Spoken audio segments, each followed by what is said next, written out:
Hi everyone, welcome to my English lesson,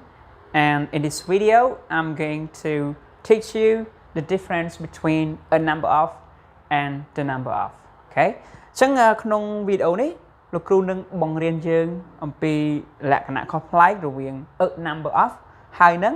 the number of ពីព្រោះថា clear ពីហ្នឹងគឺវាមានអត្ថន័យខុសគ្នាហើយនឹងវាមានវេយ្យាករណ៍ខុសគ្នា អូខេ អញ្ចឹងយើងមកមើលទម្រង់របស់វាជាមុនសិនមុនយើងចូលដល់ឧទាហរណ៍អូខេអញ្ចឹងយើងមើល a number of គឺយើងប្រើវាបូកជាមួយនឹងអី plural pronoun នាមភើវែកវចនៈ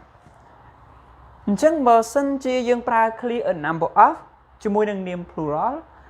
គេអាស័ព្ទដែលយើងប្រើជាមួយនឹង clear a number of គឺគេអាស័ព្ទ plural ដែរគេអាស័ព្ទភើវចនៈដែរអញ្ចឹងពេលខ្លះ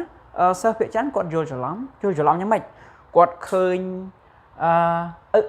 number គាត់ឃើញ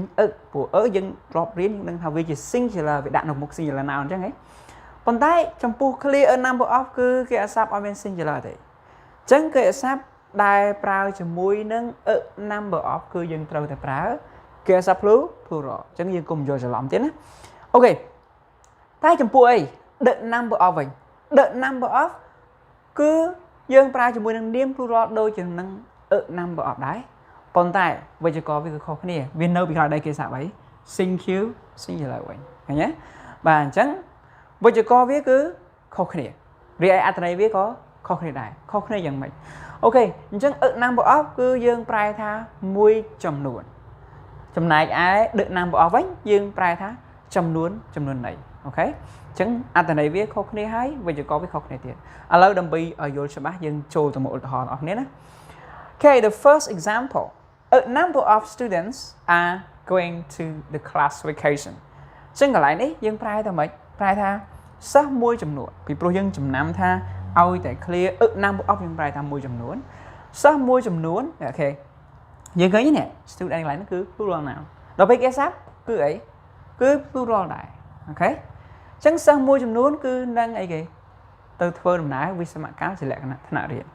អូខេអញ្ចឹងយើងមើលឃើញថាគេអាស័ព្ទដែលយើងប្រើជាមួយ clear a number of គឺ a ពីព្រោះ a វាជាគេអាស័ព្ទ plural គេអាស័ព្ទ to be មិនអញ្ចឹងអីព្រោះគេអាស័ព្ទ singular to be គឺមាន2គឺមាន am ហើយនឹង is បាទដល់ពេល plural វាគឺ a អញ្ចឹងកន្លែងនេះយើងប្រើទម្រង់ plural របស់ to be ហើយ to be វាអាចមានទម្រង់អតីតកាលគឺអី verb បាទអូខេអញ្ចឹងសំខាន់នៅពេលដែលយើងធ្វើលំហាត់នៅពេលដែលយើងយកវាទៅប្រើប្រាស់យើងកុំភ្លេចថា a number of គេអាស័ព្ទគឺយើងប្រើទម្រង់ plural ទេមិនមែនឃើញ យើងប្រើគេអាស័ព្ទ singular ទេអត់ទេណា Okay so now let's go to the second example ឥឡូវយើងមើលឧទាហរណ៍ទី2របស់យើង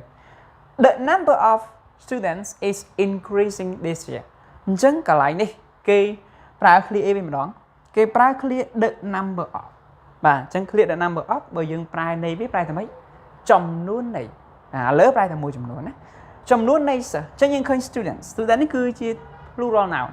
ប៉ុន្តែវា plural ដូចគ្នាមែនគេអាស័ព្ទគឺអី singular to be គឺអី is គេអាស័ព្ទ singularរបស់ to be គឺ is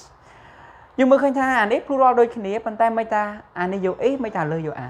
ដោយសារតែ clear number of ហ្នឹងគឺអាមួយប្រើ នៅពីមុខអាមួយប្រើ the អូខេអញ្ចឹងគ្រូសូមបញ្ជាក់ឡើងវិញម្ដងទៀតណានៅពេលដែលយើងប្រើ the number of គឺយើងប្រើជាមួយ plural noun គេអាស័ព្ទគឺ singular នៅពេលដែលយើងប្រើ clear a number of plural noun ដូចគ្នាគេអាស័ព្ទគឺ plural អូខេអញ្ចឹងកន្លែងនេះប្រយោគទី2យើងប្រែថាម៉េចនេះចំនួននៃសិស្សគឺកំពុងតែកើនឡើងនៅក្នុងឆ្នាំនេះអូខេអញ្ចឹងយើងមើលឧទាហរណ៍ចុងក្រោយតើយើងគួរប្រើប្រាស់ clear a number of ឬក៏ the number of អូខេអញ្ចឹងកន្លែងនេះគ្រូចង់ឲ្យយើងមើលថាតើយើងអាចរើសឬក៏ដឹកអញ្ចឹងដើម្បីថាយើងអាចរើសវាបានត្រឹមត្រូវយើងត្រូវមើលទៅលើអីវិញមើលទៅលើគេអាស័ព្ទអូខេគេអាស័ព្ទនេះមិនមែន to be ទេប៉ុន្តែវាជាគេអាស័ព្ទ present simple កាលណាបើគេអាស័ព្ទ present simple យើងត្រូវស្គាល់ថាតើយើងមើលធ្វើម៉េចបានដឹងថាគេអាស័ព្ទជា singular យើងមើលធ្វើម៉េចបានដឹងថាគេអាស័ព្ទនឹង plural អូខេអញ្ចឹងកន្លែងនេះគេអាស័ព្ទដែលអត់មាន s នៅក្នុងការ present simple យើងត្រូវចាំគេអាស័ព្ទហ្នឹងគឺជាគេអាស័ព្ទ plural អញ្ចឹងកាលណាគេអាស័ព្ទ plural តើកន្លែងនេះ dương cua tài dục rư có dục đự màu pra pra ok alo dương mơ rụp muôn lang vinh mà cả na bờ sân chia kia sắp plural cứ dương pra ấy pra number ok chẳng cái này ní cứ dương trao đại number of hạt ấy bạn dương trao dụ number of mà pra đòi xa đây kia sắp plural lúc lúc số mà chuyện lang vinh kia sắp plural cứ vi copy name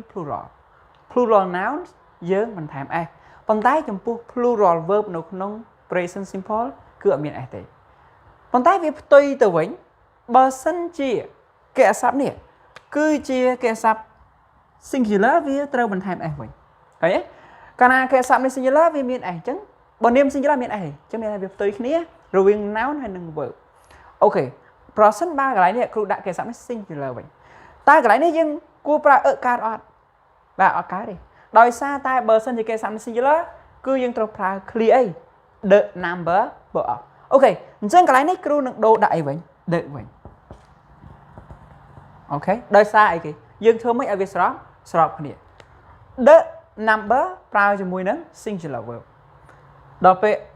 number bánh pra cho mùi nâng kệ sắp plural ok so I hope you understand this lesson and I'll see you in the next video. Thank you.